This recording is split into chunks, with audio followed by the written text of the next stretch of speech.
Oh, yeah. Yeah, the random vandals machine got in at the side of the DOME Mercedes and just turned him there.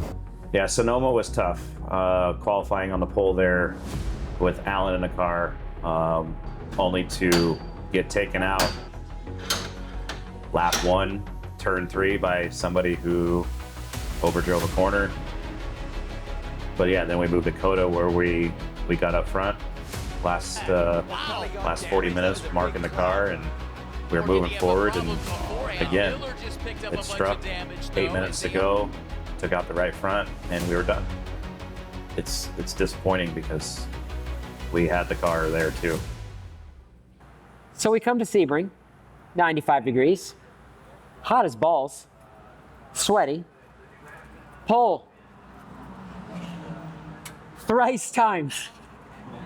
So I'm thinking, oh no. We're gonna die. So what's gonna happen this time?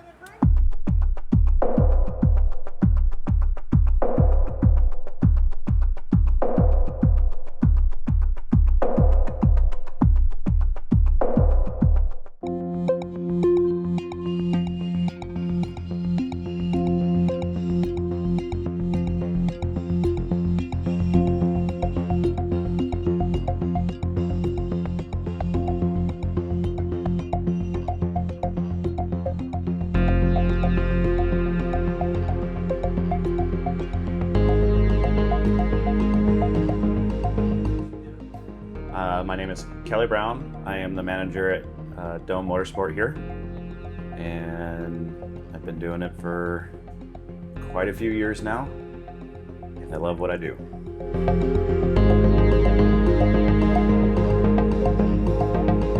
There's a lot to be the team manager. You are dealing with everything. You're dealing with the series. You're dealing with the drivers. You're dealing with the engineers. You're dealing with all the crew guys.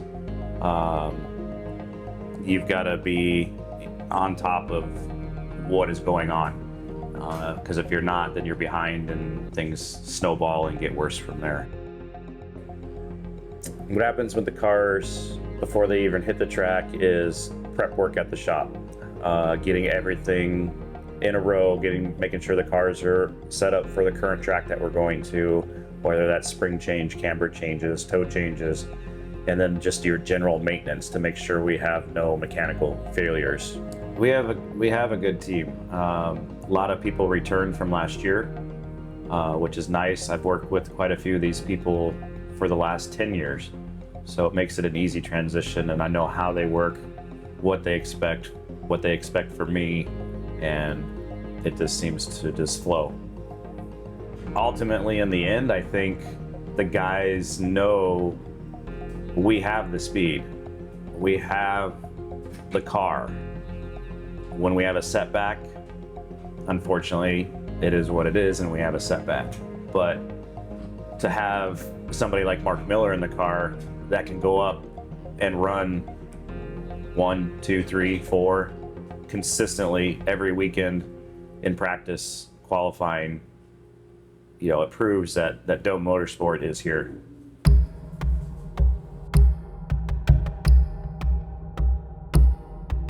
Your goal is to trail the brake enough to keep rotation coming in.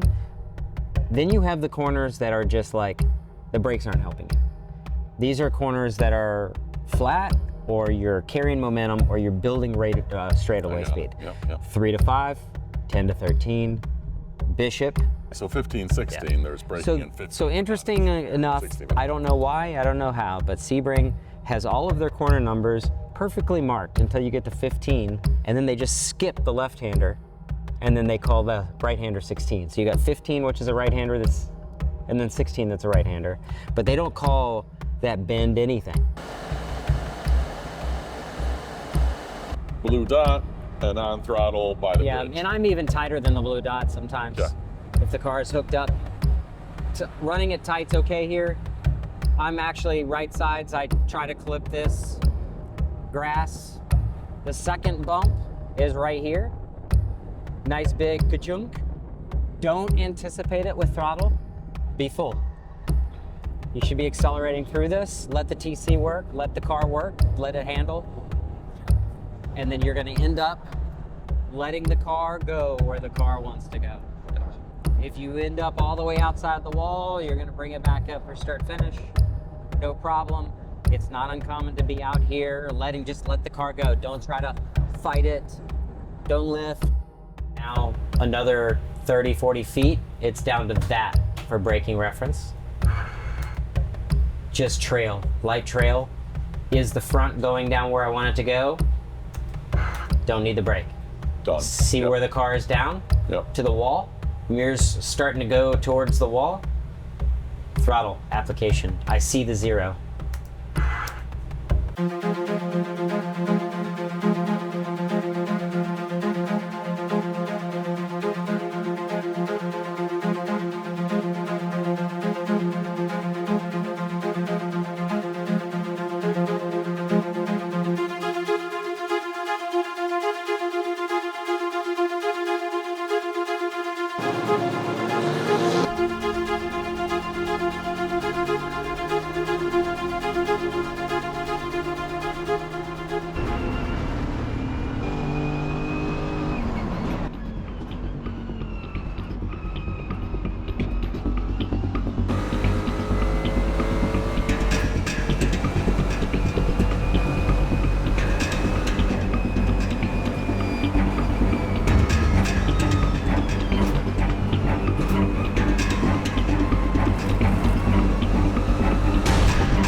For 15, we want to just kind of like let it roll in a little bit earlier.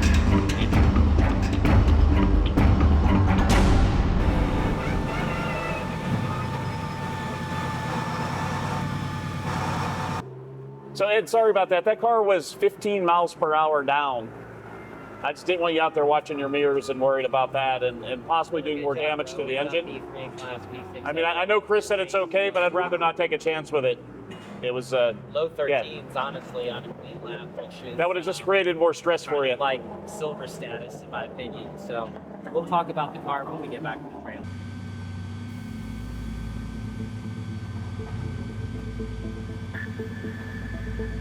Turn 1, 17, off brake, good rotation, but almost too much. Yeah, a little too much. Settled on throttle, but it was like, it's a little yeah, it was twitchy. almost a little bit of push on throttle. But yeah, like when the car was off brake, it had a lot of snap. Yeah. I was, and then in the lower speed stuff, I felt like it was easy to saturate the front end under ABS and get some push. But then once you let it grip up, then it wanted to come.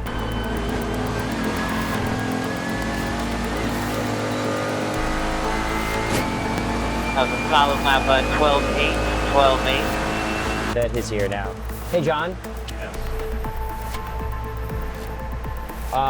Quick recap. So what I felt in the car was on brake release and high speed, like 1 and 17. Good rotation, but almost like too quick. Yeah. Low speed, kind of the opposite. Right.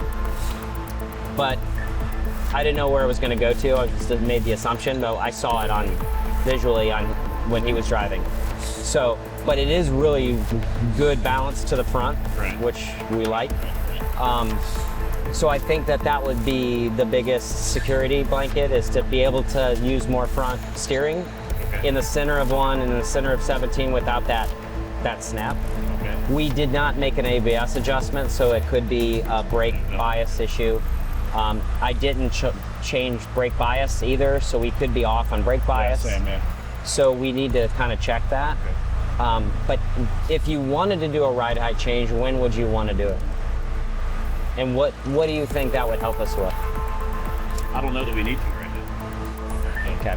At this stage, I'm inclined to save that for if we're actually invested in Road Atlanta. I'd like to try a proper high ride height setup with corrected cambers and everything, just to get a read on that.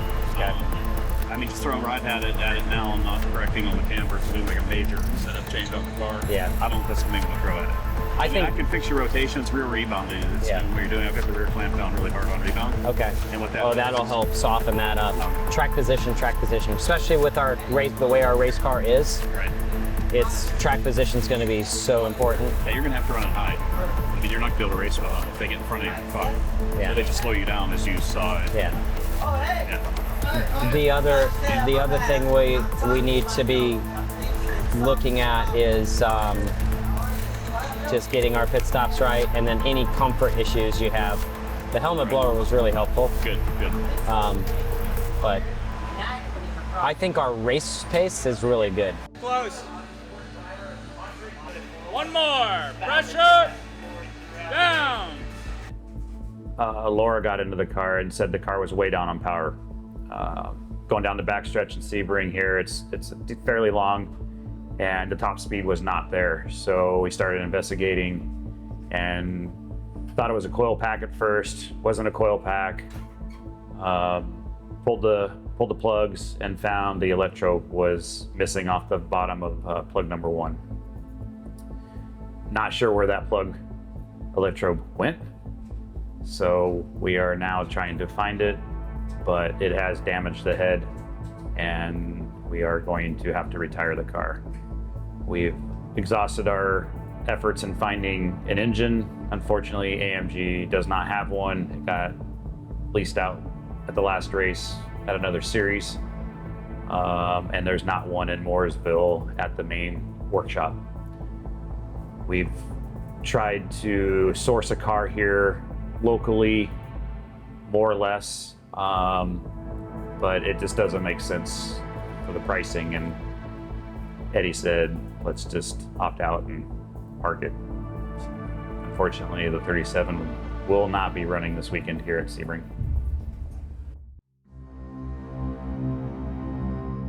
My name's Kalen Diamond, second mechanic on the 37 car. Do pit stop stuff, make sure the car's good to go, make sure the drivers are happy. Anything they're not happy with, we fix. Make sure the comfort is there for them so they can go fast. You got to be able to joke around and have fun, because sometimes it goes bad and you have to try to keep spirits high. And if everyone's down in the dumps, it doesn't work out. So sometimes we bicker at each other, but you know, it's all in good fun. If they like to crash them, we got to put them back together and make sure they're still just as good and safe and fast as they were before.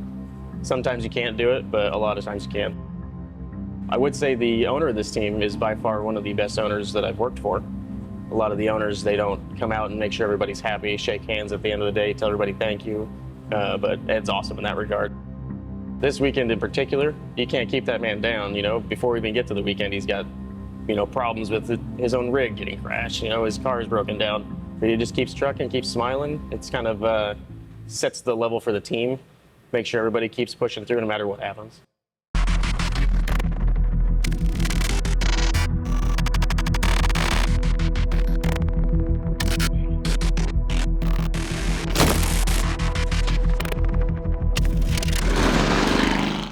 Yeah, my qualifying went well as far as the result.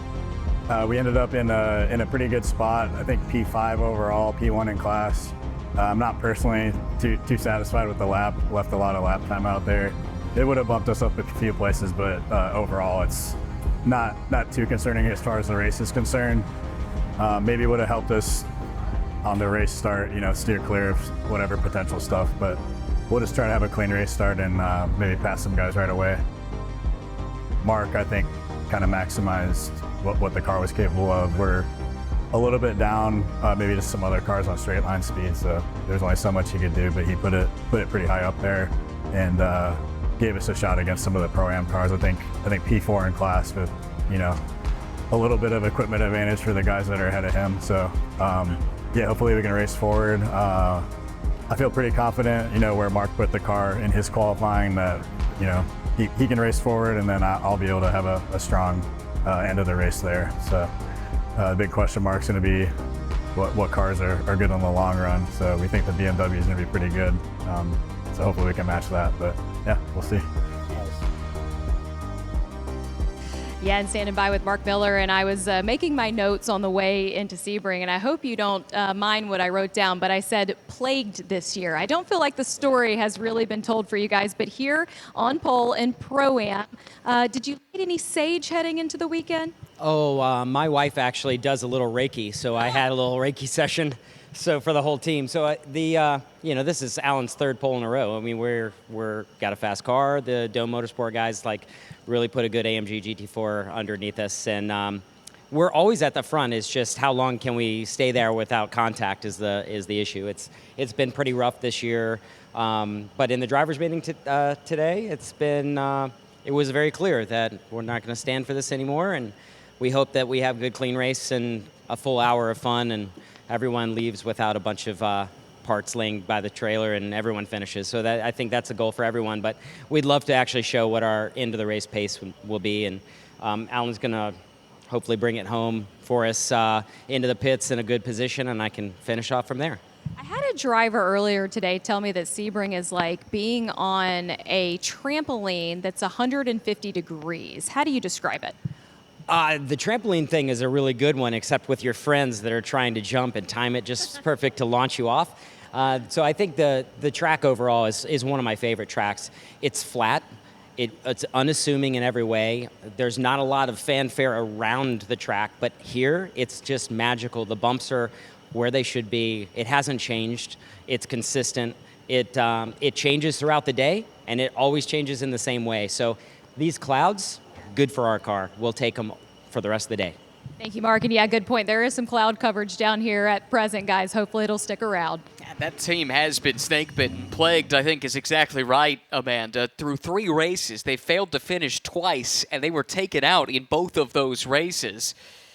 Again, a look at the class pole sitters. Heard from 2 of the group, and there are the brothers Garcia, who start 10th overall and leaders in their class. 29 cars in all, set to roll off for this, the 4th race of the season. Here's the starting grid for today. Pumpelly and Workman sharing row number 1, a Porsche and a Supra. Then on row 2, Kevin Boehm looking for some redemption after the way the Lone Star Enduro played out. He'll have Austin Jers returning to the championship. They weren't at COTA. New co-driver for him this weekend. More on that as we go. Then to the 3rd row, the Pro-Am pole sitter is Alan Patten for DOME Motorsports. Heard from his co-driver Marc Miller earlier. Jimmy G. Bray will start 6th overall for ACI. Bruno Colombo for Random Vandals Racing. Good effort for him, and he'll start 7th next to his teammate, Sam Green.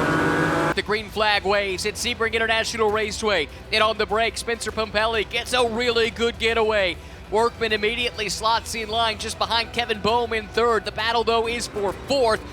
With Jers in the McLaren, forced out a little bit wide. Alan Patten looking to mix his way up through the field. Oh, it's really close there with Colombo. There you can see him in the green and white Random Vandals BMW try to make a move on Patten, but Patten takes over the line and slots in nicely as they go through turn 4. And just ahead of Jimmy G. Bray in the white and green Porsche from ACI. Bruno Colombo quickly on the move as well. That's one of the BMWs from Random Vandals that started 7th overall. Here comes the field on the run down to the hairpin for the first time. Pumpelly forced to go on the defensive slightly, covers off any potential move from Weston Workman. Single file through the most of the top 10 as we go through the hairpin for the first time. Really nice job by our pole sitter there, Spencer Pumpelly. I believe he feels he needs that fresh, clean air on the nose of that Porsche to keep the temperatures under control. So I'm sure he was really forceful there in terms of, I got the pole, I've done the job in qualifying, let's make it stick through the first couple of corners. Ready, it's Patten holding on to the lead in Pro-Am with Sam Craven heaping the pressure on and looking increasingly strong compared to the class leader. Patten there seemed to really just come out in the middle of the road, so he is feeling the heat right now. He's kind of getting swamped here by these BMWs right behind him, and he's not quite sure where to place the race car to be ideal in terms of holding on that track position. Similarly, I don't quite know if Colombo knows where to place his car either. Do you pass your teammate here? Do you risk holding them up? He's got a car for position just behind him in the McLaren. All but 3 cars now, it appears, have come to the pit lane for their service. Green able to get out ahead of Marc Miller, who's fresh out of the pit lane. But again, remember, no tire changes, so there's already temperature in these Pirellis, and now it's just about Marc getting into his rhythm. Yeah. This thing, wow, that was a late move to cover the inside he's lunge. all over the rear bumper here. And there is contact, nose to tail. The Supra goes wide. Here comes the move to the inside. Josh Green trying to take the lead. Kenton Cook trying to follow him through. Watch Marc Miller here. He's going to try and take advantage of this situation. Can he make this stick and suddenly find a way by Kenton Cook? Green with a little bump and run down in the hairpin. Gonzalez trying to fight back, but he has to get through the teammate Kenton Cook first. Marc Miller has to get around Gonzalez to try to get to the leader in his class. That is Cook. We're second car in line here, but Green is starting to get away. Green was all over the bumper of Gonzalez there. I wonder if he just forced him a little bit deeper into that brake zone. He couldn't control the speed there, and that's what forced him wide. Kenton Cook hangs on for another win. He and Sam Craven are racking them up now in the Pro-Am class. Marc Miller finally gets a result for himself and Alan Patten. Well-deserved. A second-place finish. They'll get to sip some champagne. Happy for Alan Patten and Marc Miller. Finally, a result to show for the pace they've had all season long. Not the best stop. We were 1 second over on our pit stop. Cost us the lead, but we fought the whole way. Down to the last lap, fighting for the win. P2. Finish, not a scratch in the car, other than a dive plane. Little winglet. We know what we need to do to better our position. You know, Marc and I, obviously being super competitive, we're not totally satisfied with P2, so it's a little bit of mixed feelings, but the team to put a car out that can do P2 in Pro-Am and P4 overall, that's like a tremendous effort, so huge shout out to them. I think that the biggest key is like, for the opening stint is to have good track position, not get into too many fights where you're damaging equipment and you leave a car that he can fight. But we've got to nail our pit stop, which we did. We're just a little over on our time. We were too conservative on our pit time window and we lost a second, and that's where we lost the lead. I think if we would have come out in the lead, we would have fought through for the lead. I mean, we definitely had the pace. But the only reason I'm smiling right now is because I know every one of those team members doesn't have to fix a car.